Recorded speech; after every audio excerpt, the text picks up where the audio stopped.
এই শিক্ষা অর্জন করার ফজিলত কতটা। আপনারা জেগে আছেন, না ঘুমিয়ে বাড়িতে সুন্দর বিছানা অপেক্ষা করছে, কিন্তু সেই বিছানাতে না গিয়ে এই প্যান্ডেলের মধ্যে বসে আল্লাহ ও তার রাসূলের জিক্র ও আজকার শ্রবণ করছেন। এই সময় আপনাদের বেফলে যাবে না। হযরতে উবাদা বিন সামিত রাদিয়াল্লাহু তাআলা আনহু বলেন, তাদারুসুল ইলমি সাতাম মিনাল লাইলি খায়রুম মিন ইহইয়াইহা, যে রাত্রি বেলা কিছুক্ষণ দিনের ধর্মের শিক্ষা অর্জন করা সারা রাত জেগে ইবাদত করা থেকে উত্তম। বলেন সুবহানাল্লাহ।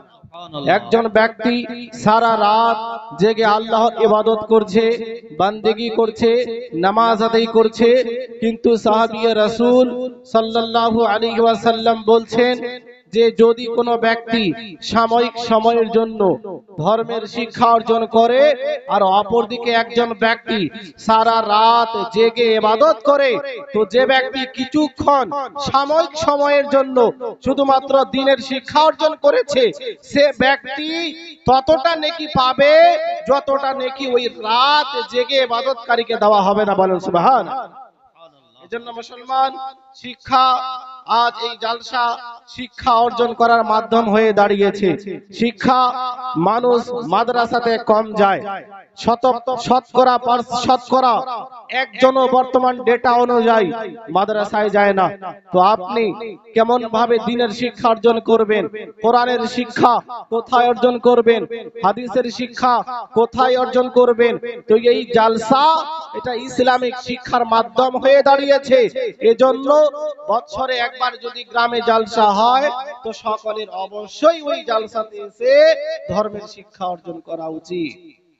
মুসলমান, আল্লাহ পাক পবিত্র কোরআনের মধ্যে ইরশাদ করলেন, নবী সাল্লাল্লাহু আলাইহি ওয়াসাল্লামকে একটি জিনিসের বৃদ্ধির জন্য দোয়া করতে বললেন আল্লাহর কাছে, যে আমি এই জিনিসটা বেশি বেশি করে চাই। কি জিনিস? নবী পাক সাল্লাল্লাহু আলাইহি ওয়াসাল্লামকে বেশি বেশি করে চাওয়ার নির্দেশ দিয়েছেন। তো যখন কোরআন দেখবেন সূরা তাহা আয়াত নম্বর 114 এর মধ্যে আল্লাহ পাক সম্পত্তি বৃদ্ধির জন্য নিজের হাবিবকে দোয়া করতে বলেন নাই, বা অন্যান্য কোন জিনিসের বৃদ্ধির দোয়া করতে আমার আপনার আল্লাহ নিজের হাবিবকে নির্দেশ দেননি, বরং যে জিনিসটি বৃদ্ধির জন্য আপনার নবীকে, আমার নবীকে আল্লাহ পাক ঘোষণা দিলেন। কি ঘোষণা? ওয়াকুর রব্বি জিদনি ইলমা, হে নবী আপনি আমার কাছে দোয়া চান যে হে আমার প্রতিপালক আমার জ্ঞানকে বৃদ্ধি করে দাও। বলেন সুবহানাল্লাহ। মহান আল্লাহ পাক নিজের হাবিবকে শিক্ষা দিচ্ছেন, হে নবী আপনি দোয়া করুন যে আমার জ্ঞান যেন বেশি হয়। মুসলমান, এই সৃষ্টি জগতে আমার নবীর মতো কোন শিক্ষিত লোক জন্মগ্রহণ করেনি। কিয়ামত অবধি আমার আপনার নবীর মতো কোন ব্যক্তি নবী পাকের মতো শিক্ষিত এই আসমানের নিচে, জমিনের উপরে, আসমানের উপরে পর্যন্ত কোন ব্যক্তিত্ব নেই, কোন বান্দা নেই, কোন ফেরেশতা নেই যার জ্ঞান আমার নবীর সমতুল্য। আমার নবী এই সৃষ্টি জগতে সমস্ত সাবজেক্টে, সমস্ত বিষয়ে সবচেয়ে বেশি জ্ঞানী হওয়ার পরেও আল্লাহর কাছে দোয়া করছেন, হে আমার আল্লাহ আমাকে শিক্ষা বেশি বেশি করে দাও। বলেন সুবহানাল্লাহ।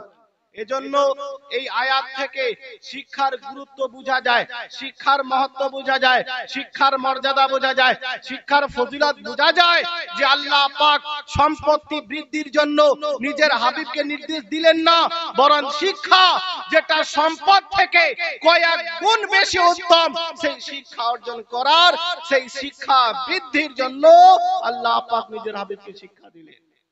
এই মাদ্রাসা এই শিক্ষার মাধ্যম, শিক্ষা অর্জন করার মাধ্যম হলো এই মাদ্রাসা। আজ মুসলমানেরা দিশেহারা, তার মূল কারণ হলো তার কাছে শিক্ষা নেই কোরআনের, তার কাছে শিক্ষা নেই হাদিসের, যখন কোরআন হাদিসের শিক্ষা তার মধ্যে থাকবে না, তো দিনের কাজকর্ম সে সঠিকভাবে করতে পারবে না, ধর্মের আমল সে সঠিকভাবে করতে পারবে না। এই জন্য শিক্ষা আমার আপনার নবী সমস্ত মুসলমানদের উপরে ফরজ করে দিয়েছেন। তালাবুল ইলমি ফরিদাতুন আলা কুল্লি মুসলিম, সমস্ত মুসলমানদের উপরে নিজ নিজ প্রয়োজন মোতাবেক শিক্ষা অর্জন করা ফরজ। আপনি নামাজ আদায় করবেন, নামাজের শিক্ষা অর্জন করা ফরজ। রমজান মাসের রোজা রাখবেন, রমজান মাসের রোজা সংক্রান্ত মাসআলা মাসাইল শিক্ষা অর্জন করা ফরজ।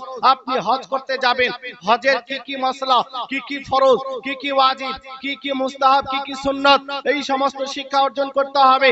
তা না হলে হজ আপনার সঠিক হতে নাও পারে। এই জন্য মুসলমান যে সমস্ত জিনিস আল্লাহ এবং তার নবী আমাদের উপরে ফরজ ওয়াজিব করেছেন, সুন্নাত করেছেন, সেই সংক্রান্ত শিক্ষা অর্জন করতে হবে কি হবে না? জোরে বলে, শিক্ষা অর্জন করতে হবে। তো শিক্ষা আমরা কোথায় পাবো? এই মাদ্রাসা। মাদ্রাসাতে দ্বীনের শিক্ষা দেওয়া হয়, ধর্মের শিক্ষা দেওয়া হয়।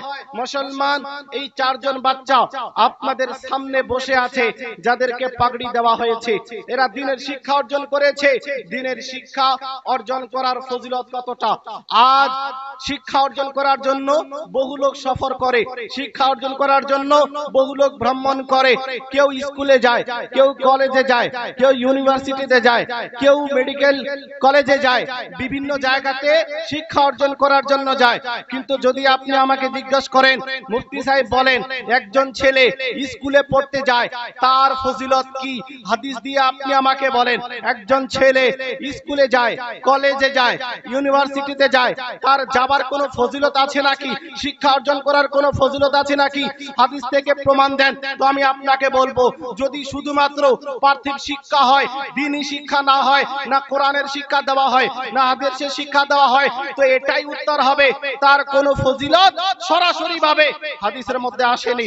কিন্তু যদি আপনি আমাকে জিজ্ঞেস করেন, আমাদের গ্রামের একটি ছেলে অমুক মাদ্রাসাতে কোরআন শিখতে যায়, হাদিস পড়তে যায়, তার মর্যাদা, তার ফজিলত একটু আপনি আমাকে হাদিস থেকে শোনান, তো আমি আপনাকে বলবো, শুনুন, আমার আপনার নবী ওই ছেলে যে স্কুলে না বরং মাদ্রাসাতে যায়, তার ফজিলত দুনিয়ার কোনো আলিম নয়, দুনিয়ার কোনো মুফতি নয়, বরং আমাদের নবী তার ফজিলত বর্ণনা করেছেন। বলেন সুবহানাল্লাহ। কি ফজিলত! তো আপনার আমার নবী মিশকাত শরীফ পেজ নাম্বার 33 এর মধ্যে তালিবে ইলমের ফজিলত বর্ণনা করেছেন। মান সালাকা তারিকান ইয়ালতামিসু ফি ইলমা সাহালাল্লাহু লাহু বিহি তারিকান ইলাল জান্নাহ। একজন তালিবে ইলম যে এখনো মাদ্রাসাতে পৌঁছায়নি, শুধুমাত্র কোরআনের শিক্ষা অর্জন করার জন্য, শুধুমাত্র হাদিসের শিক্ষা অর্জন করার জন্য মাদ্রাসার দিকে যাচ্ছে, রাস্তাতেই আছে, আপনার আমার নবী এই যে রাস্তাতে এখনো আছে, মাদ্রাসায় পৌঁছায়নি, মাদ্রাসাতে পৌঁছানোর পূর্বেই তার কত মর্যাদা আপনার আমার নবী বলে দিলেন। যে যদি কোনো ব্যক্তি, যদি কোনো বাচ্চা, যদি কোনো বান্দা দ্বীনের শিক্ষা অর্জন করার জন্য যায়, তো আল্লাহ পাক জান্নাতে যাওয়ার রাস্তা তার জন্য সহজ করে দেন। বলেন সুবহানাল্লাহ। এটা একজন তালিবে ইলমের মর্যাদা, যে এখনো মাদ্রাসায় পৌঁছায়নি, রাস্তাতেই আছে কেবল, তার এত মর্যাদা যে জান্নাতে যাওয়ার রাস্তা আল্লাহ পাক তার জন্য সহজ করে দেয়। শুধু তাই না, আপনার আমার নবী বললেন, এবার মাদ্রাসায় পৌঁছে গেছে, কোরআন তেলাওয়াত করতে আরম্ভ করেছে। আপনার আমার নবী বললেন, মাজতামা কওমুন ফি বাইতিন মিন বুয়ুতিল্লাহ ইয়াতলুনা কিতাবাল্লাহি ওয়া ইয়াতাদারাসুনাহু। এখন যখন মাদ্রাসায় পৌঁছে গেল, সকলে মিলে কোরআন তেলাওয়াত করছে, একে অপরকে কোরআনের শিক্ষা দিচ্ছে। আমার নবী বললেন, ইল্লা নাযালাত আলাইহিমুস সাকিনাহ। এরা কোনো যেমন তেমন কাজ করতে যায়নি, এরা যে কোরআনের শিক্ষা নিচ্ছে, হাদিসের শিক্ষা নিচ্ছে, এই শিক্ষা নেওয়ার কারণে আল্লাহ পাক তাদের উপরে রহমত অবতীর্ণ করছেন। বলেন সুবহানাল্লাহ। শুধু তাই না, ওয়া গাশিয়াতহুমুর রাহমা, আল্লাহ পাকের যে রহমত, ওই রহমত এই সমস্ত তালিবে ইলমদেরকে ঘিরে নেন।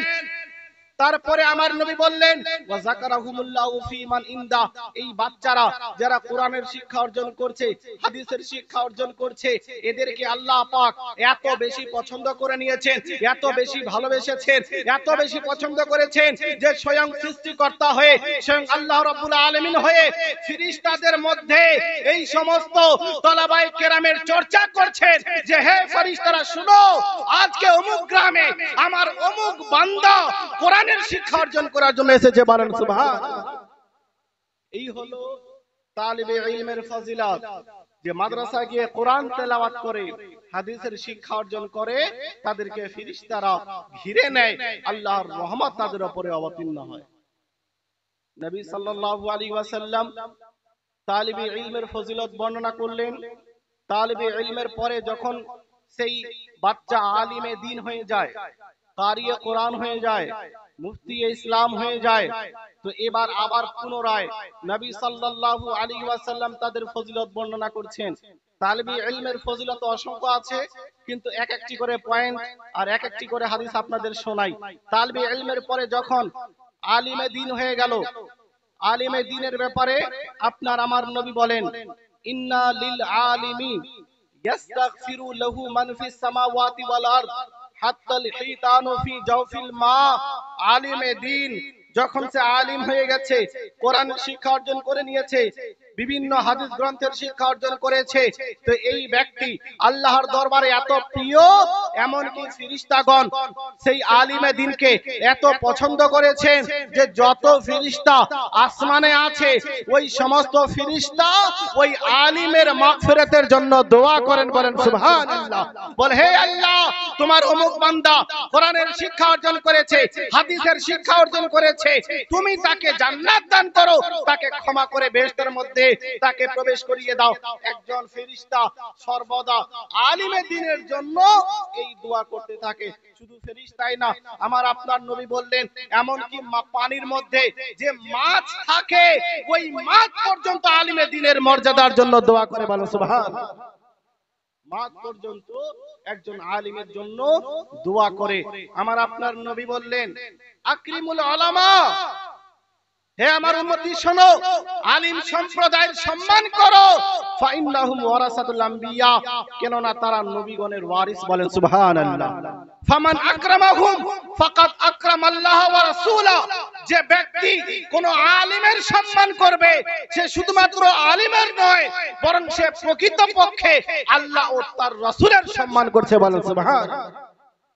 আল্লাহর হাবিব সাল্লাল্লাহু আলাইহি ওয়াসাল্লাম আলিম সম্প্রদায়ের সম্মান শ্রদ্ধা করার জন্য বললেন কেন?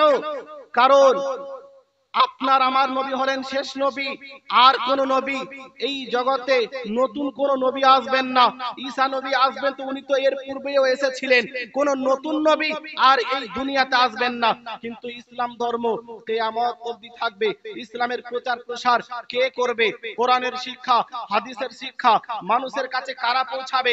এই জন্য আপনার আমার নবী আলিম সম্প্রদায়কে নিজের ওয়ারিস করে দিলেন, যে আমি তোমাদেরকে প্রতিনিধি করে দিলাম, তোমাদের খলিফা করে যাচ্ছি, তোমরা আমার পরে কোরআনের শিক্ষা মানুষের কাছে পৌঁছে দিবে, হাদিসের শিক্ষা পৌঁছে দিবে। এই জন্য যারা কোরআনের শিক্ষা, হাদিসের শিক্ষা মানুষের কাছে পৌঁছে দেয়, স্বয়ং আমার নবী তাদের সম্মান করার নির্দেশ দিয়েছেন, বলেন সুবহানাল্লাহ। এজন্য মুসলমান আলিমের সম্মান শ্রদ্ধা করা একজন মুসলমানের উপরে জরুরি। বরং যদি কোনো ব্যক্তি আলিমে দ্বীন হওয়ার জন্য কোন আলিমের সম্মান করে, তো উলামায়ে কেরাম ফতোয়া দিয়েছেন তাহকিরুল ইলমি ওয়াল উলামায়ে কুফরুন।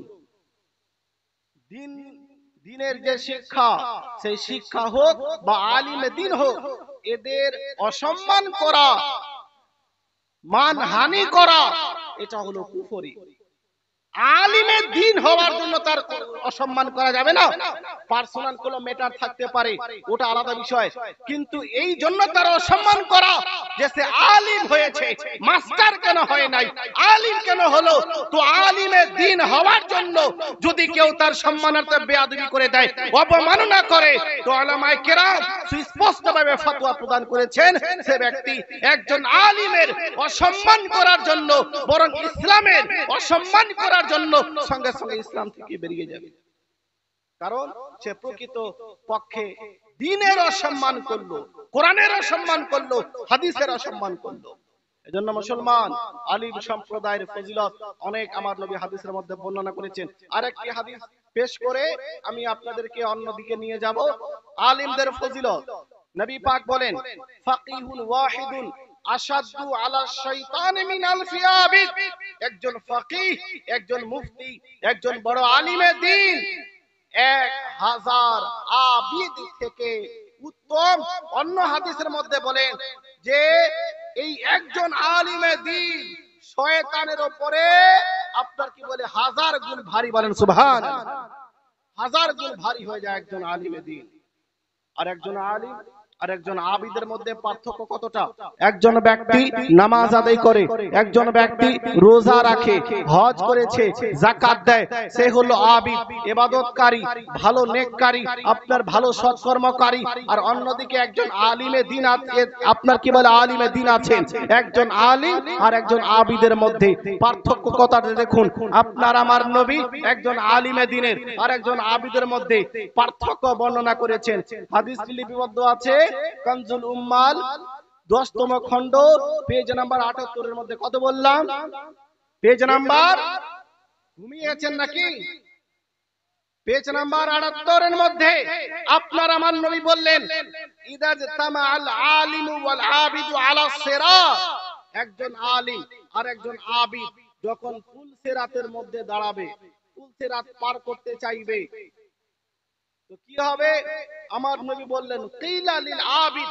আবিদকে বলা হবে যে নামাজি ছিল, হাজি ছিল, গাজী ছিল, যাকাত প্রদানকারী ছিল, তাকে বলা হবে উদখুলিল জান্নাহ ওয়া তানআম বিইবাদাতিক। হে ইবাদতকারী, তুমি যাও জান্নাতের মধ্যে প্রবেশ করো আর আল্লাহর প্রদানকৃত নিয়ামত উপভোগ করো, বলেন সুবহানাল্লাহ।